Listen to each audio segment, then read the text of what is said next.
大家好，我是小慧，欢迎您来到我的频道，也非常感谢您百忙之中收看我的视频。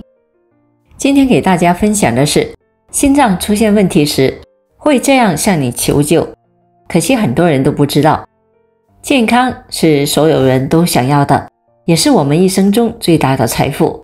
想要维持健康，就要对我们的身体足够的了解。很多疾病在发生前或者是发生的时候，都会向患者发出了求救的信号，但是很多人因为不懂而忽视了它们，导致延缓了病情甚至丧命。因此大家一定要关注身体的信号，发现有不对劲的地方，一定要及时的询问医生。一、心脏的求救信号：眼睛的弯月，皮肤黄色瘤。有一个女孩发现眼睛里面的角膜下缘出现了一对弯弯的月亮，当时没太在意，后来皮肤上开始长出大大小小的黄色瘤子，她才开始看病。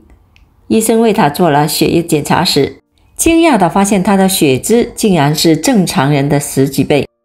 CT 检查发现冠状动脉各个的分支都存在着斑块，医生都惊呆了。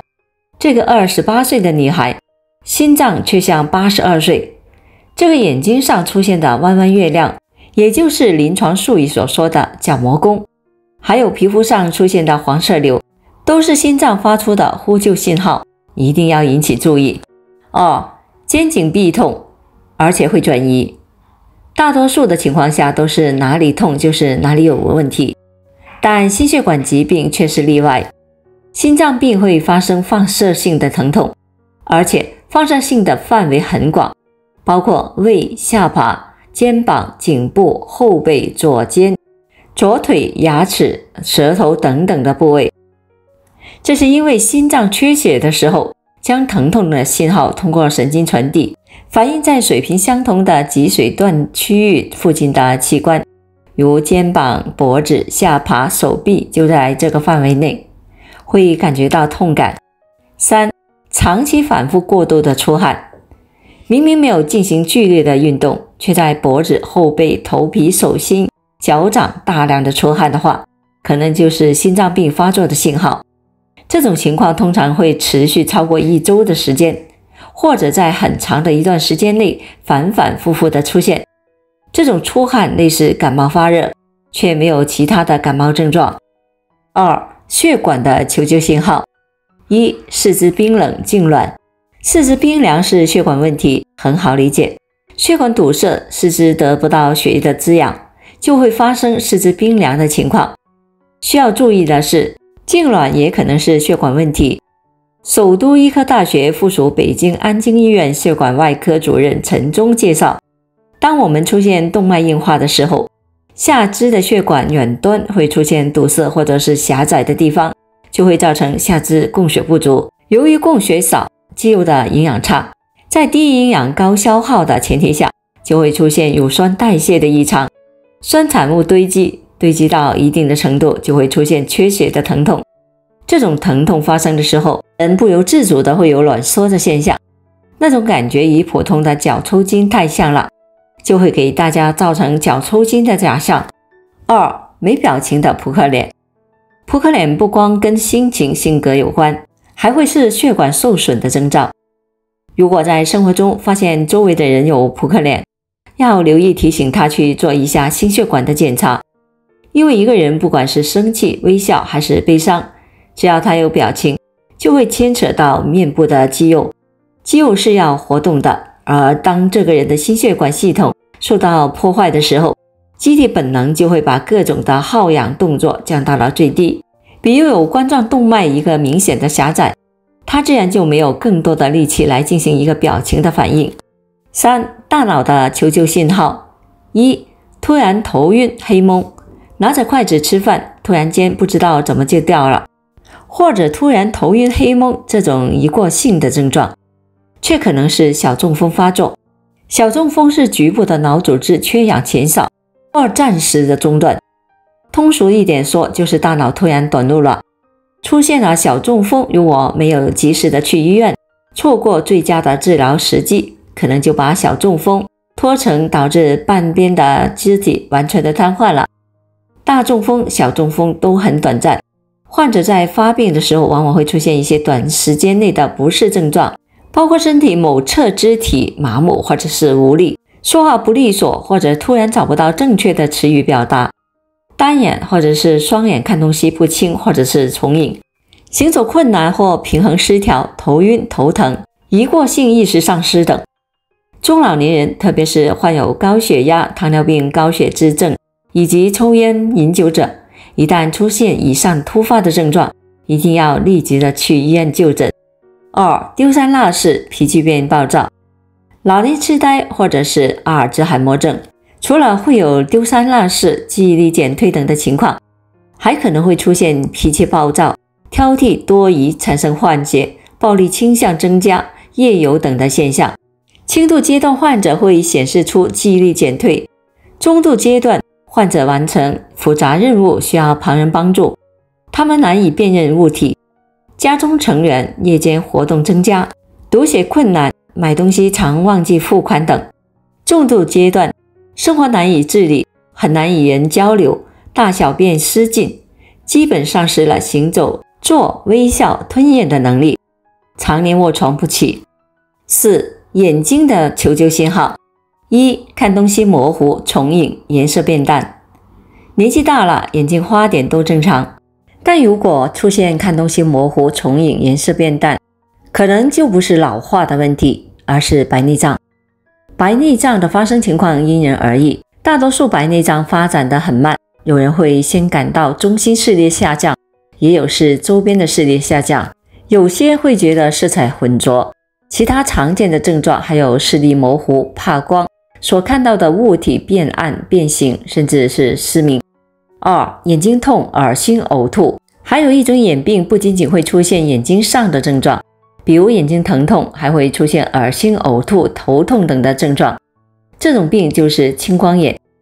青光眼是一种发病迅速、危害性大，可随时导致失明的常见疑难眼病。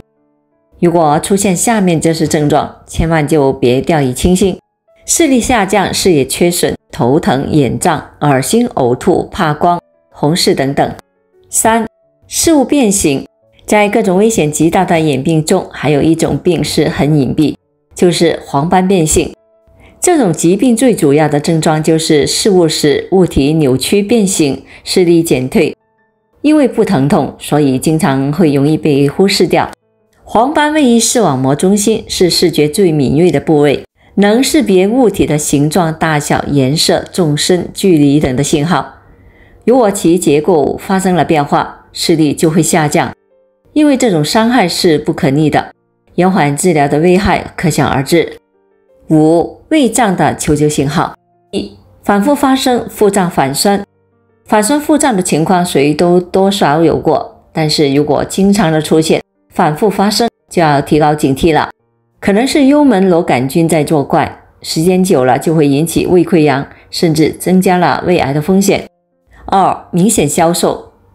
凡年龄在40岁以上的胃溃疡病人，短期内出现容易劳累、疲惫、乏力、食欲减退以及消化不良的腹泻，特别在进食肉类的食物之后，腹泻会时时加重，恶心、呕吐、吐嗝、素食或者是暗红色食物对食物中的营养物质有消化吸收障碍，全身状态短期内发生急剧的恶变，营养状况变得很差，明显消瘦，体重急剧的下降，出现贫血和治疗不奏效的顽固性的呕吐，而且药物治疗效果变差，这也可能是恶变的信号。3. 黑便。黑便除了可能是肛肠的疾病，还可能是胃出血，这一点有过胃溃疡病史的朋友一定要警惕。如果胃溃疡病人出现了无法解释的黑便，或者大便潜血试验结果持续呈阳性，并且发生严重的贫血，这些现象均表明胃溃疡可能在恶变。6. 肝脏的求救信号。1. 食欲不振。肝脏受损往往导致消化不良，严重还可能出现厌食、油腻、恶心、呕吐等。这主要是由于肝脏的细胞大量的受损，分泌胆汁的功能降低，影响了脂肪的消化。2. 脸色发黑。肝对铁的代谢起着重要的作用，肝细胞遭到了破坏的话，肝细胞内的铁会流入血管，使血液内铁成分增加，导致脸色发黑。这种症状最容易在男性或闭经后的女性身上出现，因此当出现脸色发黑的症状时，一定要警惕是否肝脏受损了，并要及时的护肝。3. 蜘蛛痣。如果发现皮肤上出现了蜘蛛痣，数量较多，而且出现后长期的不退，或者原有的旧的蜘蛛痣突然的明显增大，就要警惕有肝硬化。肝硬化加重甚至是肝癌的可能性。有人说，蜘蛛痣是肝功能衰竭的警示灯。7. 肾脏的求救信号。1. 脚肿和眼肿。肾脏每天过滤的水分差不多有200升，一旦阀门出现问题，水出不去，水分太多的时候就会出现水肿，这个地方会比较突出。1是脚踝，如果脚踝比平时粗，拿手一按出现一个坑，就叫做可凹性水肿。另一个就是早上起床后眼睑水肿。2. 高血压控制不住。很多人不知道，其实高血压不都是血压的毛病，可能也是肾脏的问题，这在临床上叫做肾源性高血压。特别是年轻人血压高，往往是肾脏疾病存在的警报。3. 泡沫尿增多。经久不消的尿中泡沫较别人明显的增多时，往往提示蛋白尿的存在，这是因为尿中的蛋白含量多，导致其表面的张力变化而易于产生泡沫。但需要注意的是，这种泡沫尿具有经久不消的特点，甚至放置一夜还仍然存在，可以借此来区别于正常的尿中的泡沫。好了，朋友们，今天的视频内容就到这里了。如果您觉得我的视频内容对您有所帮助的话，就请您给我点个赞吧。非常感谢您的支持和鼓励，我们下期见。